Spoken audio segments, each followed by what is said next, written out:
to do that. He made that choice.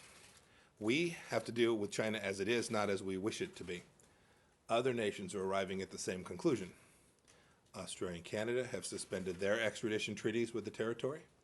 I leave on Monday for a quick trip to the United Kingdom and to Denmark, and I'm sure that the Chinese Communist Party and its threat to free peoples around the world will be high on top of that agenda. We'll certainly take time to discuss the UK's commendable decision to ban Huawei gear from its 5G networks and phase out the equipment from its existing networks. The UK joins the United States and now many other democracies in becoming clean countries, nations free of untrusted 5G vendors. In the same way, many major telecom companies like Telefonica, Telco Italia, and NTT have become clean carriers. After my London stop, I'm equally excited to meet with my counterparts from the Kingdom of Denmark. It'll be a wonderful trip. The United States has a Huawei announcement of our own today. The State Department will impose visa restrictions on certain employees of Chinese technology companies like Huawei that provide material support to regimes engaging in human rights violations and abuses globally. The last note on China. On Monday, for the first time, we made our policy on the South China Sea crystal clear. It's not China's maritime empire. If Beijing violates the international law and free nations do nothing, then history shows that the CCP will simply take more territory. That happened in the last administration. Our statement gives significant support to ASEAN leaders who have declared that the South China Sea disputes must be resolved through international law, not might makes right. What the CCP does to the Chinese people is bad enough, but the free world shouldn't tolerate Beijing's abuses as well. Moving on.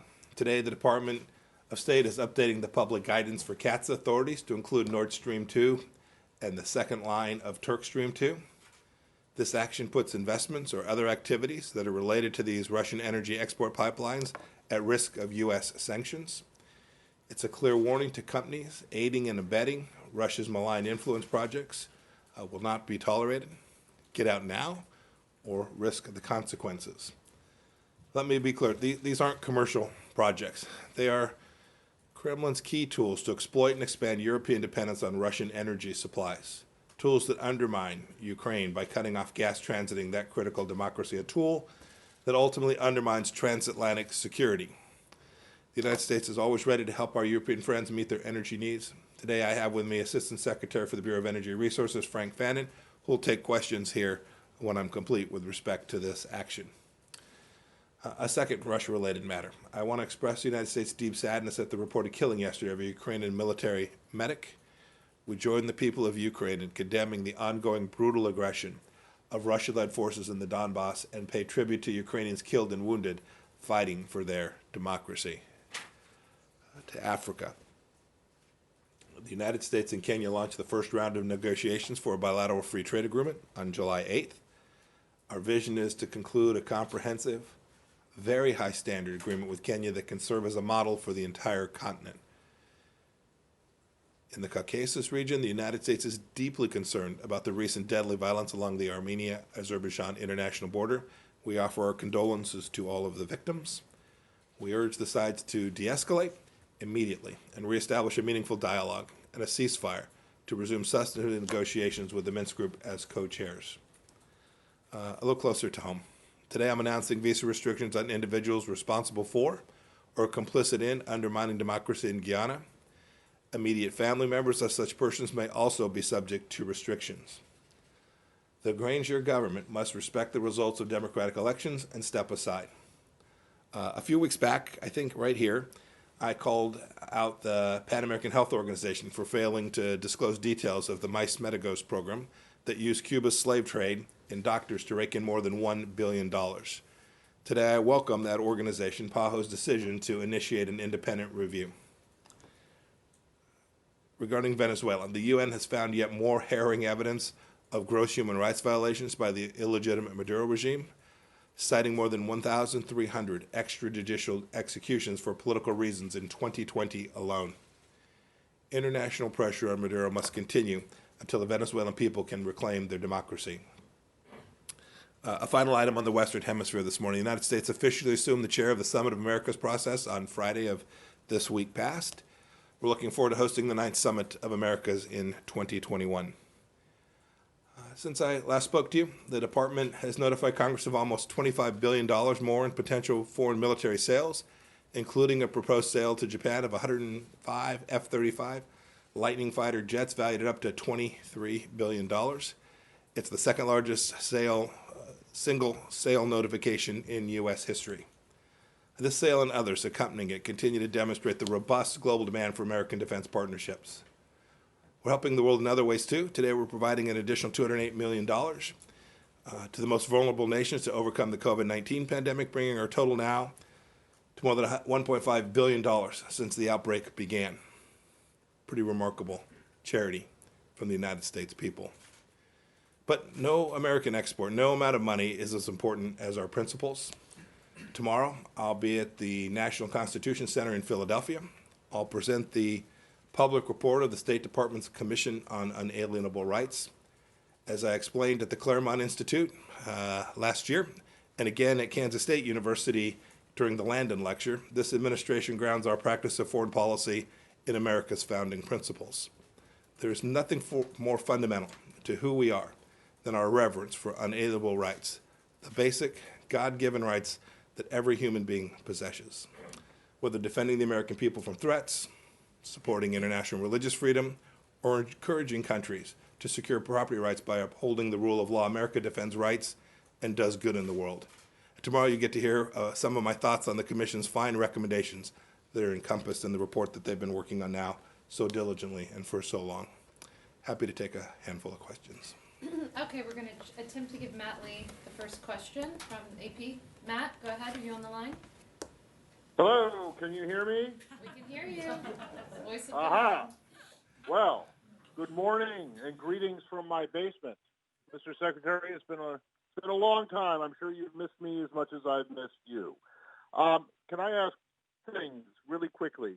One, on the Nord Stream and Turk Stream sanctions, you're saying, if I get this correctly, that any company that is involved in this, even those who had been previously grandfathered in with sanctions exemptions, are now subject to those sanctions. Is that correct, number one? And then secondly, on Iran, you guys had talked about the idea of bringing the arms embargo extension resolution to the Security Council, as early as this week. And that doesn't look like it's happening now. And I'm just wondering, are you hoping to staunch some of the opposition that you're seeing to the resolution from the Europeans and others with a little bit more time for diplomacy? Thank you. Thank you, Matt. It's good to hear your voice. On the first one, so what State Department's action today is we're going to revise the guidance, and you'll see that. I'll let Frank Fannin talk to you about the details of its implementation, its execution, but I think we should be very clear. Our expectation is that those who participate in the continued project will be subject to review for potential consequences related to that activity. As for Iran and timing, you suggested that we've delayed because of opposition. In fact, virtually everyone agrees that the arms embargo should be extended. Our European counterparts, too, are very concerned about what will happen if the arms embargo itself expires on October 18th of this year. And so there's enormous consensus around the objective. How to achieve that objective, there's different views on. We've made clear to both publicly and in private to all the members of the Security Council, we intend to ensure that this arms embargo continues. We hope that this can be done by a UN Security Council resolution that all of the permanent members sign up for, and indeed every member of the larger UN Security Council.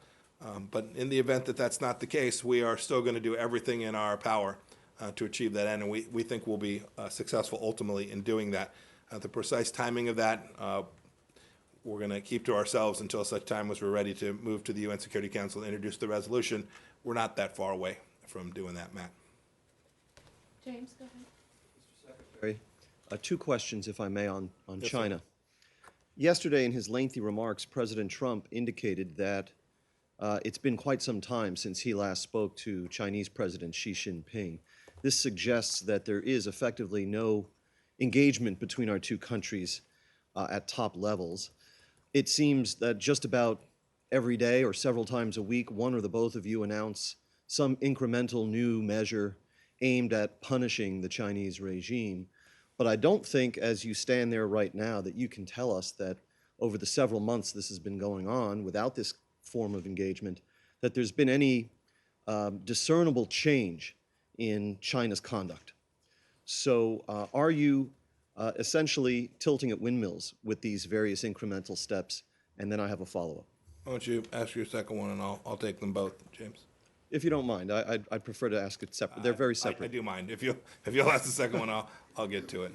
In our interview a little over a year ago, Mr. Secretary, I asked you if you considered Iran to be an evil regime, and you said quite simply, yes. I'm wondering if, as a member of the Trump administration, as a seasoned student of and practitioner of international relations, or simply as a devout Christian, you regard China as an evil regime. Mm-hmm. So let me take the first one. You began by saying that, as the president said yesterday, he hasn't talked to Xi Jinping in quite some time. I think the call was in March, if I remember correctly, but I'll defer to the White House on the last time they've spoken. But there has been high-level conversation. I traveled to Hawaii.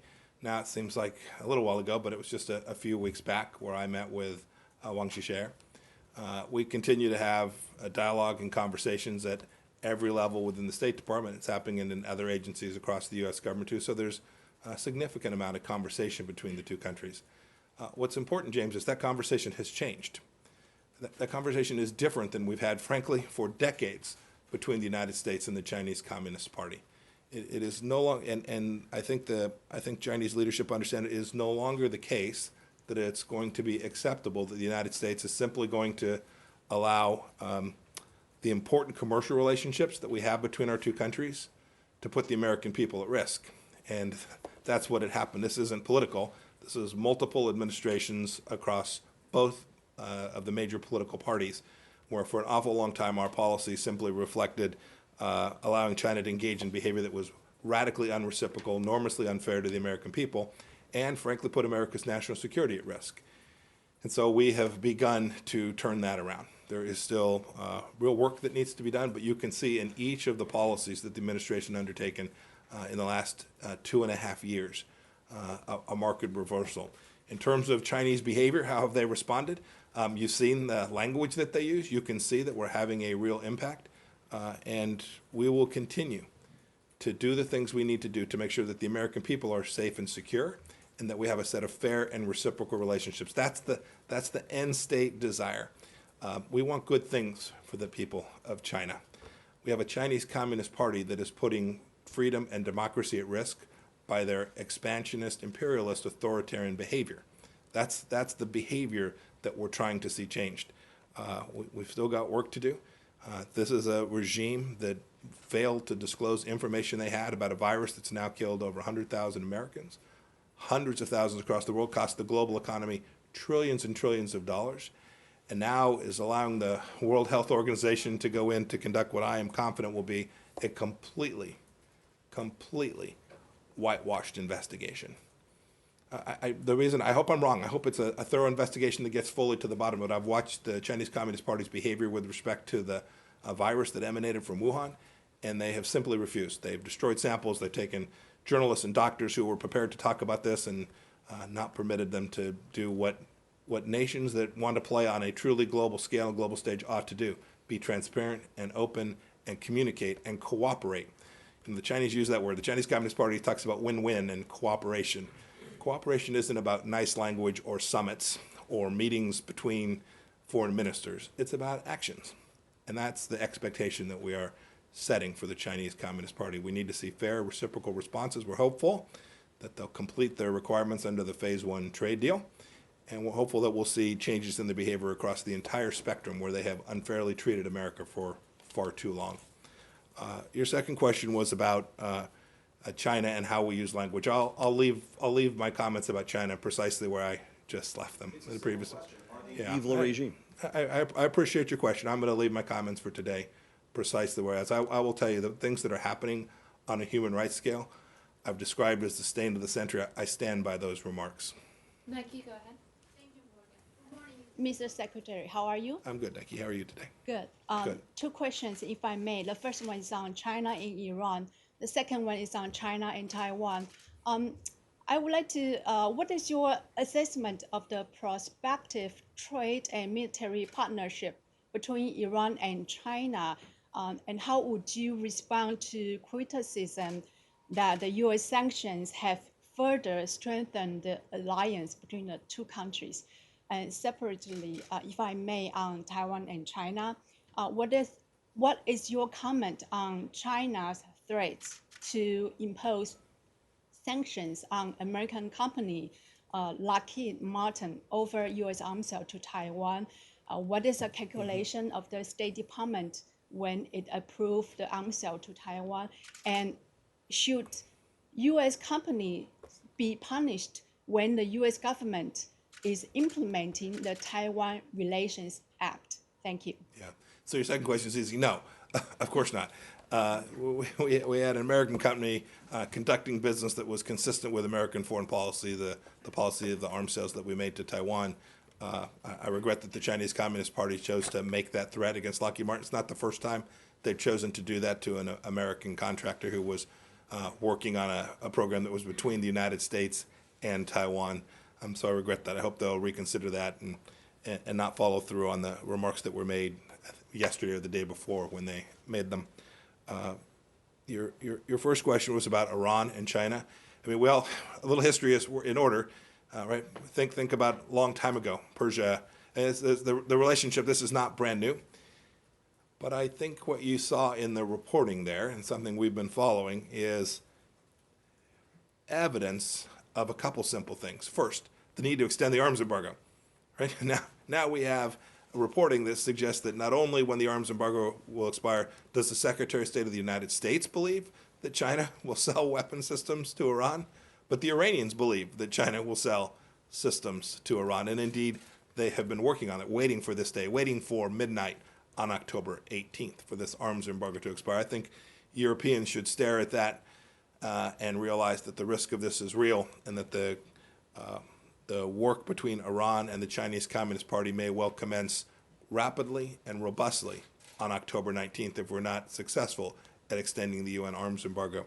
As for the larger picture, we have a set of sanctions related to any company or country that engages in activity with Iran. The sanctions are clear. We have been unambiguous about enforcing them against our companies from allies, countries from all across the world. We would certainly do that with respect to activity between Iran and China as well. Sarah, go ahead. Good morning, Secretary.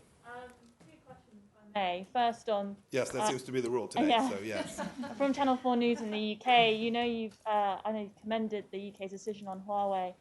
The decision is very much based on US sanctions, and the policy may change if the US sanctions change. Is there any idea for a review on those sanctions?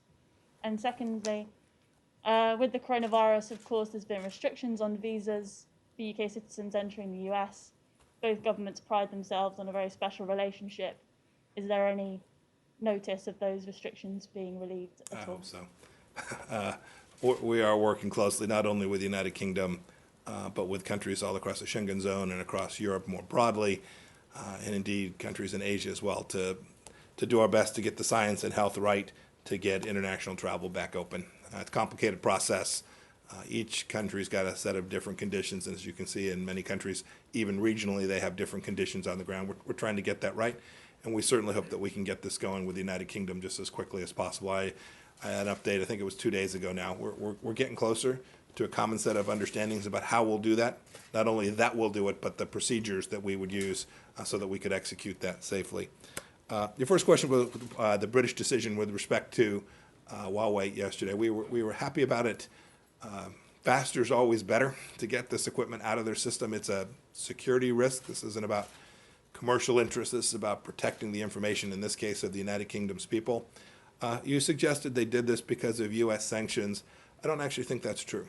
I actually think they did this because their security teams came to same conclusion that ours have, is that you can't protect this information. This information that transits across these untrusted networks that are of Chinese origin will almost certainly end up in the hands of the Chinese Communist Party. And so I think they did this for the right reasons. I think they did this to protect and preserve and secure the freedoms of the people of the United Kingdom. And I'm confident they'll continue in that policy. I think Prime Minister Johnson got complete right end of the stick on this one. I'm pleased to see that, and I'm pleased to see this is happening all across the world. The tide is turning. I remember questions from you all a year and a half ago that said, oh my goodness, it's just the United States. I think the work that's been done and the work that we've enabled to be done all across the world is now making clear to everyone, and that there is a real security risk. Now every nation is simply asking the question, how do you do it? What are the commercial impacts? How quickly can you move in that direction? And how do we ensure that we have available cost-effective solutions that don't subject our people to the risk that comes from having this infrastructure inside of the countries? I think in fact the tide has turned there, and you'll see this continue in countries all across the world. And you're seeing the world's biggest telecom providers share in this same concern. I listed a few today. I listed a few the last time I was up here. Maybe it was the time before. You're seeing private telco providers understand the risk that their companies bear from putting these untrusted vendors in their networks as well. Michelle, go ahead. Thank you, Mr. Secretary. I have two questions too. You were disappointed by Turkish decision to turn Hagia Sophia back into a mosque. Are you considering any sanctions on Turkey? And on Lebanon, news reports say that Hezbollah and the government are waiting for the U.S. presidential elections outcome to decide what to do. Do you have any advice for them? So with respect to Hagia Sophia, we were disappointed. We regret the decision that the Turkish government made. I don't have anything else to add to that.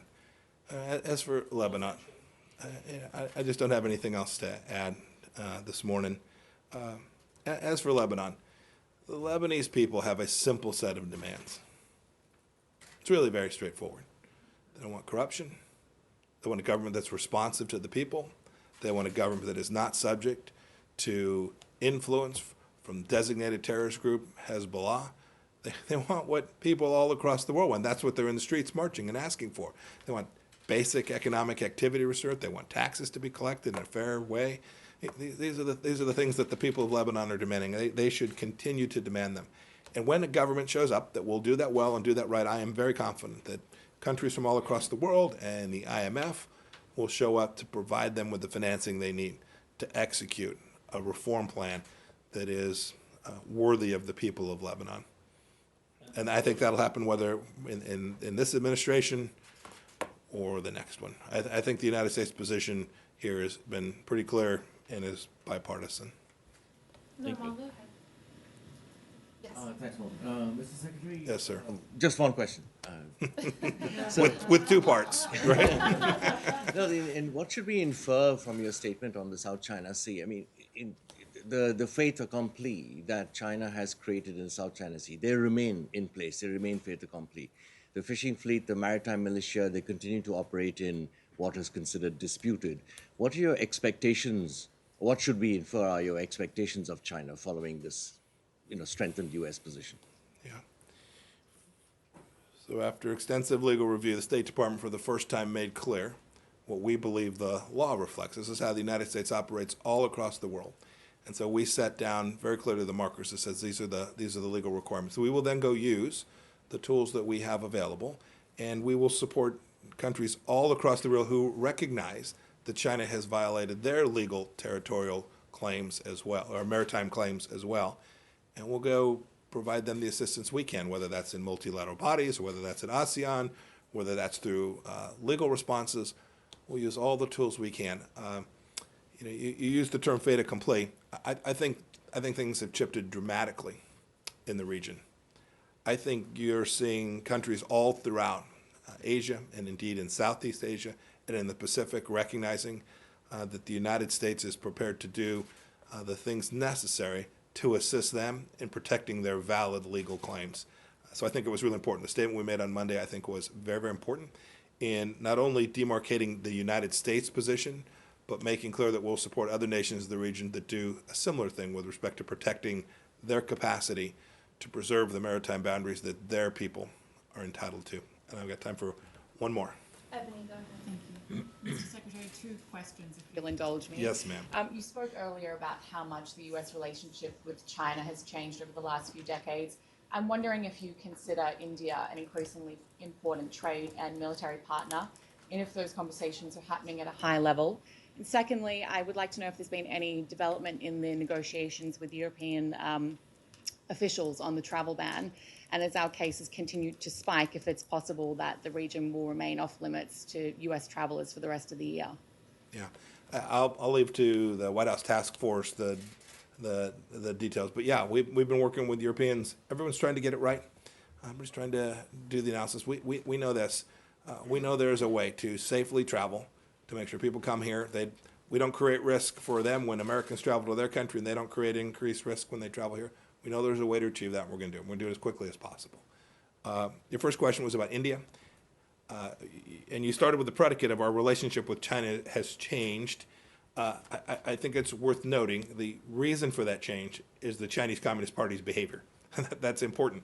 I listened to some of the narrative that flows out of China, some of the disinformation, and people use language like tit for tat.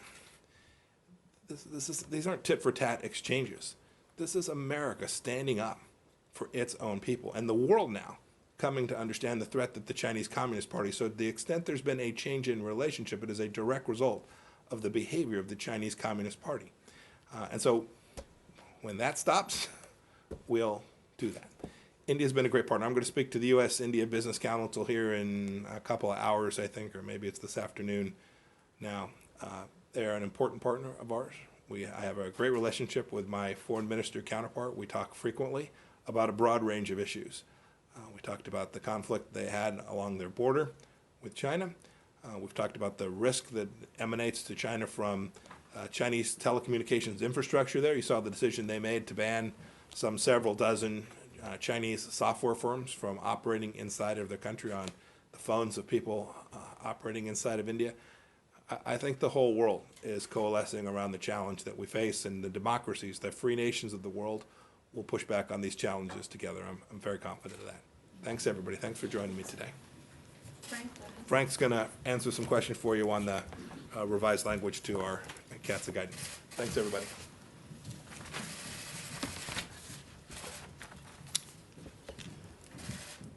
Good morning. Thank you to Secretary Pompeo for his leadership on this important issue. I'm also joined by Deputy Assistant Secretary for Russia, Chris Robinson, who's available to answer any questions about Russia in the context of the Secretary's announcement. As the Secretary indicated, the Department of State is taking new action against Russia, against the Kremlin, to demonstrate our continuing opposition to its Nord Stream 2 pipeline and others like it. The United States has been clear in its support for the rights of our European allies and partners to have reliable choices for energy, choices that are not conditioned on political and military pressure from the Kremlin. We've been hard at work assisting and promoting more energy options for Europe. These options include successes in Belarus, Croatia, and Lithuania, among many others. In contrast, the Kremlin has continued to push Nord Stream 2 in its effort to exploit and expand European dependence on Russian energy. Ukraine's energy infrastructure serves as a deterrent to Russian aggression, yet the Kremlin now seeks to undermine Ukraine by making that infrastructure obsolete. The action Secretary Pompeo announced today is intended to counter Russian malign influence. Our action sends a clear signal about this administration's determination to use the tools we have. We aim to support transatlantic energy security goals. The administration's deep and long-standing concerns are shared by a strong bipartisan majority in Congress.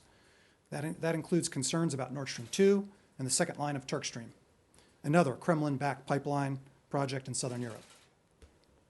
The Department of State is issuing updated public guidance for Section 232 of CATSA, the Countering America's Adversaries Through Sanctions Act, in order to expand implementation of the Act.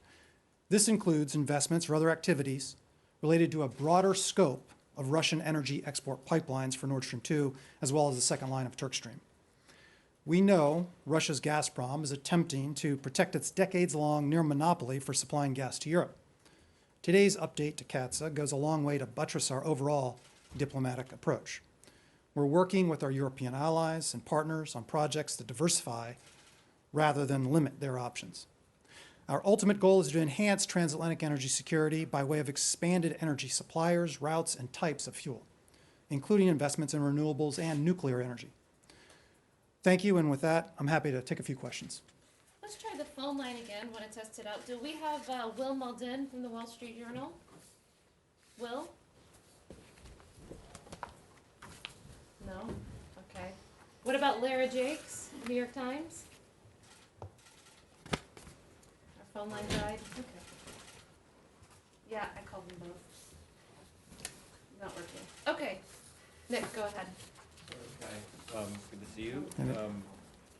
On the Nord Stream sanctions, you just mentioned that you want to give European allies more choice for energy security, but it sounds a little like if they make the wrong choice, in other words, continue with Nord Stream 2, that you're going to threaten sanctions against them. That doesn't seem like much of a choice. Well, in terms of the choices, we've been hard at work at helping the diversification efforts in Europe. The Secretary spoke to a few of these, referenced some of these. I mean, Belarus, for example, has expanded its suppliers of crude oil beyond Russia. Lithuania has an LNG import vessel that brings gas from Norway, among other sources. Poland is expanding LNG terminals and considering floating LNG and sourcing through Norway as well. Many other European countries, Ukraine, Greece, Bulgaria, Serbia, Croatia, Italy, and Romania, are further diversifying their ways away from European energy. So our work is longstanding in terms of the diversification objectives. We're very pleased by the trend line and continue to see that through. But just to be clear, if Germany does proceed, or German companies do proceed with partnership with Russia on Nord Stream, they will face U.S. sanctions under CAATSA, is that right? We've been clear for 2 years now that any parties involved in the Russian natural gas export pipeline business faces sanctions risk. We've been clear about that. Continuing on, what has changed is the continued escalation on the part of the Kremlin on this, and this is a direct response to that in terms of that guidance change. Okay, for our next question, let's try the phone lines once again. And could we try the line of Connor Finnegan? You probably just answered all the questions. Okay, so we'll keep it in the room here. Let's go to Hallie in the back. Thank you. I actually have a question for Chris, if Yeah. that's okay.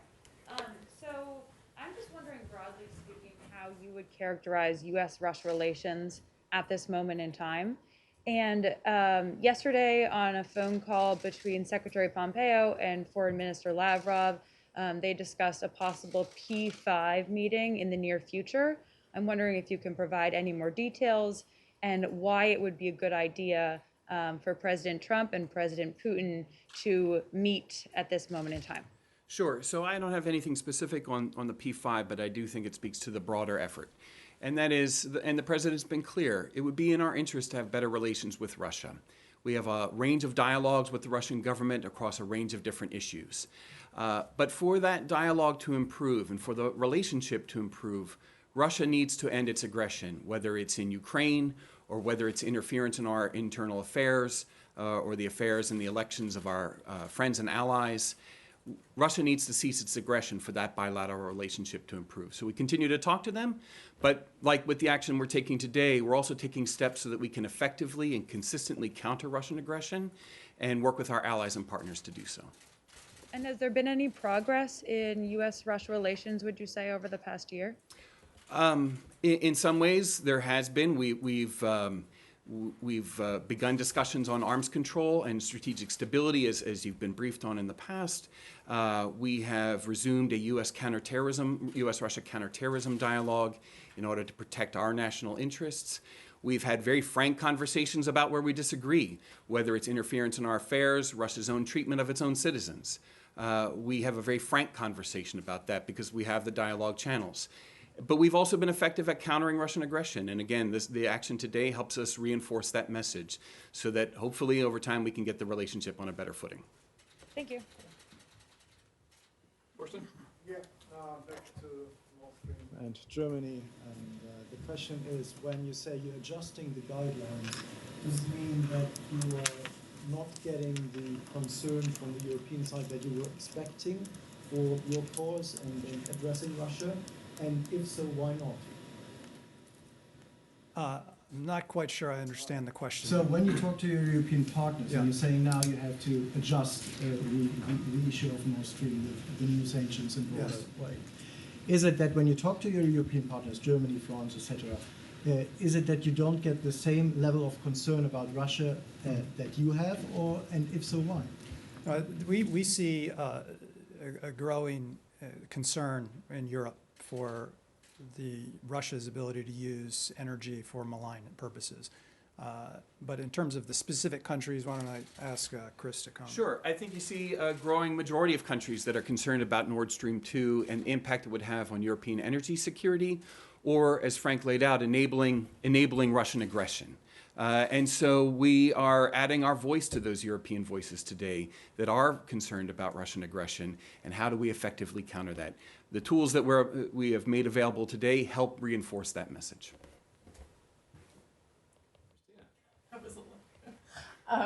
Sorry, my question is also for Chris, but I do appreciate you being here. It is nice to see you, and we do still love you.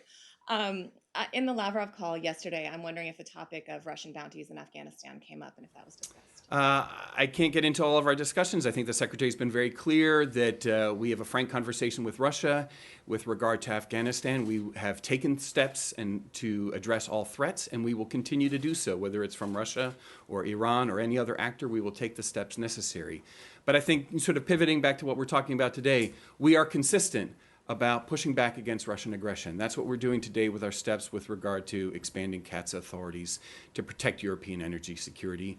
And we will be and have been consistent in pushing back on Russian aggression wherever we find it. You can't say if that specific issue was addressed. Again, I don't have anything to address on that conversation, but the Secretary's been very clear about Russia and Afghanistan. All right, let's take one last swipe at going to the phone lines. And let's try Will Malden from Wall Street Journal.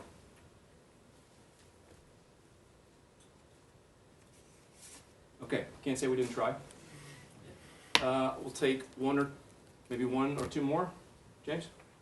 My question is for the Assistant Secretary. You're familiar with the maxim that war is a continuation of politics by other means. And I wonder how you might assess the view from Russia or from other observers that with these kinds of moves announced today, the United States is simply pursuing energy competition via other means. Yeah, that's a false narrative, and I suspect you referenced the narratives coming from Russia, and they would have said in their interest to convey that idea. You know, we've been consistent in supporting diversification regardless of where that energy comes from or the type of energy. We've continued to, and very pleased to see the Southern Gas Corridor bringing Azeri gas in over to Western Europe. That's moving forward finally. We're very pleased to see that happen. The Secretary has been a leader in promoting energy development in the Eastern Mediterranean.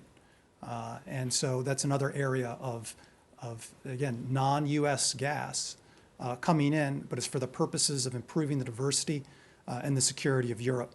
We're certainly proud of the U.S. energy as an important component to support the security of friends and allies around the world. But that's not the primary objective here. The primary objective is to improve the resilience and the security of European nations, to diversify away from a variety of sources. Some of those are including developing sources like those I mentioned in the Eastern Med. Okay.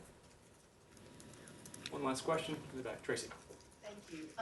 Final point on Russia, sorry for Chris, or actually for either of you.